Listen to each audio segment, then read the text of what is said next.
the description continent of Europe, looking at strange but- religious groups, and he met up with the You met him at Amish. He Subaru. talked about them not having Amos any brought beard over a above bunch their of lips, from, like, Europe, things like that. sometime But in he the found a book 70s. by him. Leroy And Beachy, gave his name, and there's a then photo we of him there. substantiated I think this I was a met- book yes, by him. he has But this And this- it was hidden because of the he person. carries it. So, He does that so big- this, he does so that big books book were sale, sold right? unbound. Books He like did, this yeah. are Yeah, sold he's the unbound. one that had a huge book And then sale. you went to a book Yeah, buyer we and all had are him pretty do familiar with in it. your There's a picture there actually whatever there on the way left. you There's want of to him and bound Amos. stuff. Yeah, So that's yeah, why there is sometimes a in, list. in old days, They're you good, see they're pictures old of people with friends. their Yeah, libraries Amos all is a similar good guy. bindings. He is. Yeah. It was common to get He 100 brought books the to bound Uber, so them this, nearly. I think there's only 30. So, but anyway, this on the is, left that we know. and, Thank and, you. you'll Does he get a have copy of the next Heritage Review. He gave them all the different. It's on the year amount. Oh. book. 7 to 10 of them. So here, Marcus, just to show you. It's really fast. Next time you ask Julia to do it, she'd love to. Yeah. I don't know, I'm gonna take 30, or half a minute or a minute. Okay. Okay. And it's about Matthew 18. Let's see. Was that one page? The numbering is a little different because. If I can find it.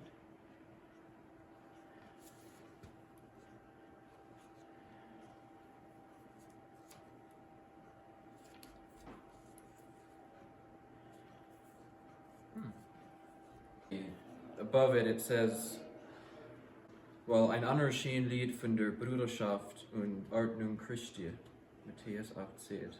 Hans Straub is the author. And so it's another beautiful hymn by of the brotherhood and the order of Christ, Matthew 18. Durch Gnade so will ich singen, in Gottes Vorrecht heben an, lieb Gott vor allen Dingen, dem Nächsten auch so schon. Das ist Gesetz und Propheten zwar, die sollen wir treidig halten, das sage ich euch für wahr. That's the first verse. And it means, through grace I will sing, will continue in the fear of God, love God before all things, and the neighbor as well. That is the law and prophets. This we shall sincerely keep. This I truly say. Rough translation. Thank you so much. Can you sing just a bit of Say, it? sing a little bit, please. Durch Gnade so will ich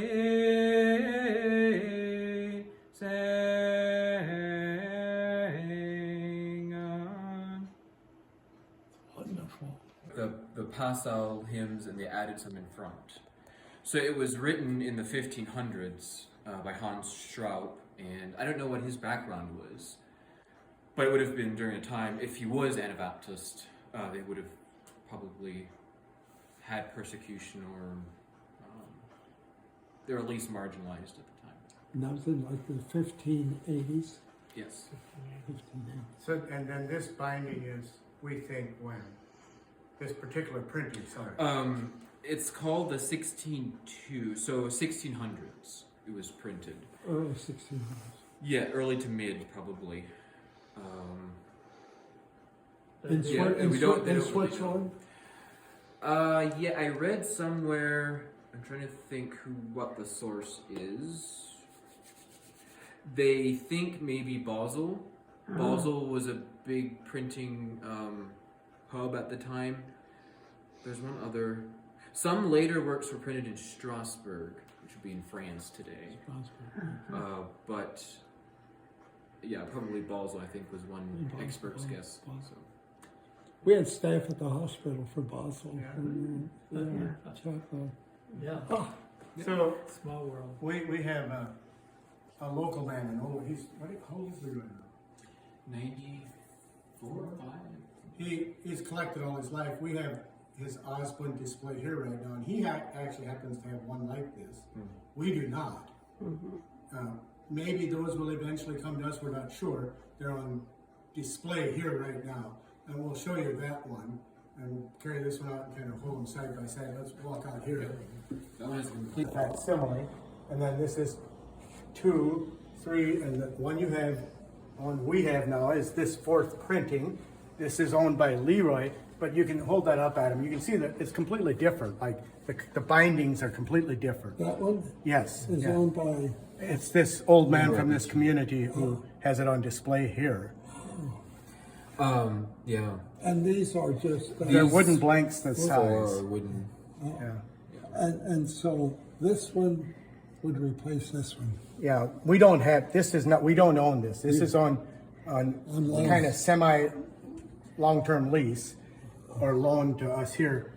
But this, so we'll also see the archives. We do not have one like this. So this really adds to our collection. Do you have one at Marriott Lifetime? We don't have a display like this. Yeah. Most of the old Ausbunds are downstairs. Yeah, that's where I saw What's it. the oldest that you have? I don't know I'm afraid I don't know the answer to that. Yeah, I know we have some really old ones, but we don't have I the do. one Bob's copy.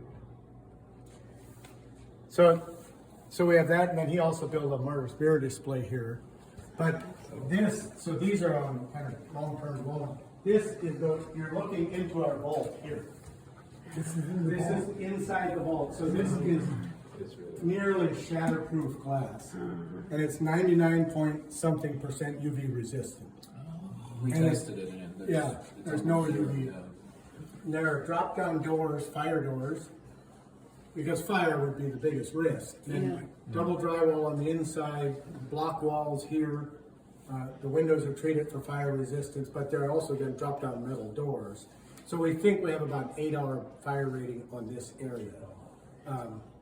Look at that old album book. So this is a Froshire, 1531 Froshire. Oh wow. And then one of the things that, Adam, you talk more about window or anything. No, the fresh art, that's kind of the crown jewel of Anabaptist collections.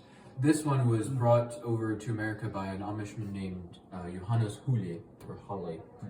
And his daughter married a Yoder, and so eventually one of her grandsons moved here to Holmes County. And so it was actually brought here by Joshua Yoder. Some other, that's a 1744 Froschauer. It was reprinted in Strasbourg in 1744. It was owned by Hans Engel. His brother Ulrich Engel moved to Lancaster. And actually there's a letter that exists that Ulrich wrote back to Switzerland with some interesting details about America. You mentioned the vellum at the top there. That's a 1681 Menno Simons. Abrahamiya? Yes, Okay. and that would be in Dutch. Yeah. All in Dutch. Wow. And then the middle shelf there, that's a 2-volume Froshire Bible, 15, what is it, 80, 60. Look at this. 1560. That was purchased in Europe, so it's not one that was brought. But yeah, it's the watercolor. Yeah, I've never woodcuts. seen that before. That's amazing. Actually, that set and the 1681 were purchased in Europe. I think so. Wow. Yeah. That's amazing. The Museum, Sorry. the Museum of the Bible in Washington. Have you been I've there? not been there. Have you been there? No. I just wonder if they have anything. Yeah. Yeah, it's first edition. Is that the one I bought in? No, the one above. Oh, yeah, I bought that 1748. I bought in New Haven, Connecticut at a book dealer, Oh my God. antique book dealer. He knew the value, but And you bought it while I was a student there? yeah, I bought it while I was a student. I called back and talked to a few of my Amish buddies, and I checked the mail the next couple days later, and I went and bought it. So this is a first edition and a second edition, but this is the particularly interesting one. This is called the Gunwad Martyr's Mirror. So when the Ephrata Cloister printed them, they had some leftover copies, and during the Revolutionary War, both troops needed paper for their bullets and wadding for their cannons.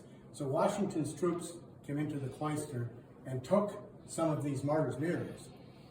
They were unbound and took the paper, and the Mennonites found out about it. It's a long story, but they found out about it and bought them back, but they're not complete.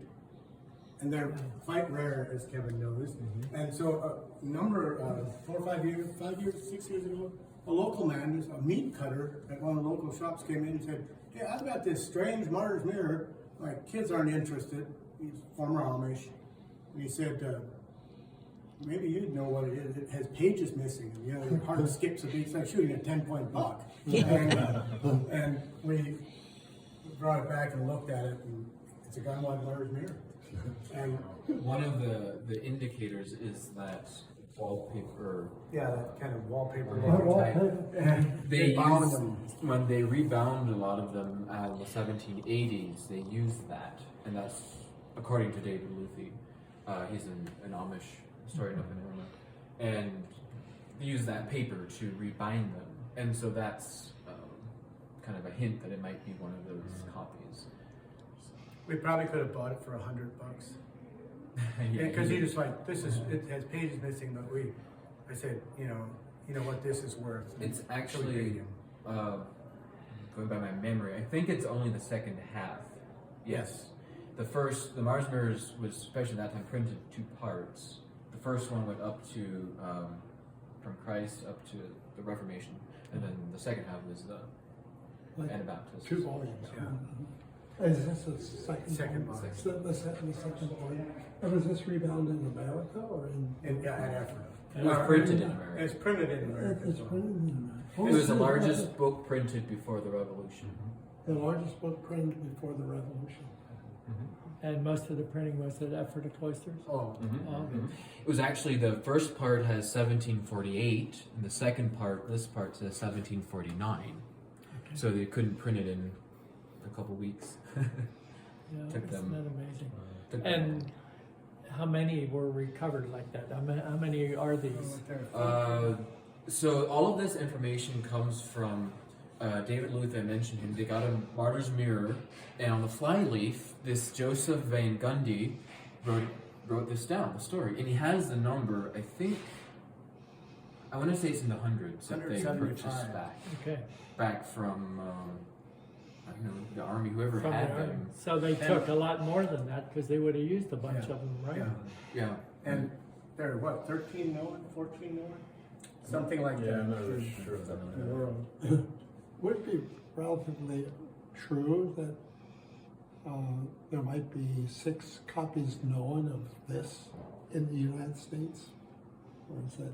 yeah. As far as that would make sense to me. I don't know what the number is. We'll do more work with that now, but One of the difficulties is, identifying the editions. Like, I can't go on WorldCat and look how many of this edition are there because it has almost the exact same title as the other editions. And so it makes it, I could contact the different libraries, but there could be private owners who might have a copy too.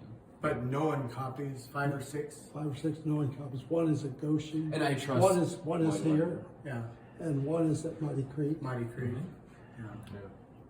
That signature page in there, you were able to decipher a different name than what I think Muddy Creek identified. But my question is, will it be possible for you to do any research on that name? Adam had one. I did. I was hoping I could find it in your family tree, but what I found interesting, I struggled to find any some cares in Anabaptist circles.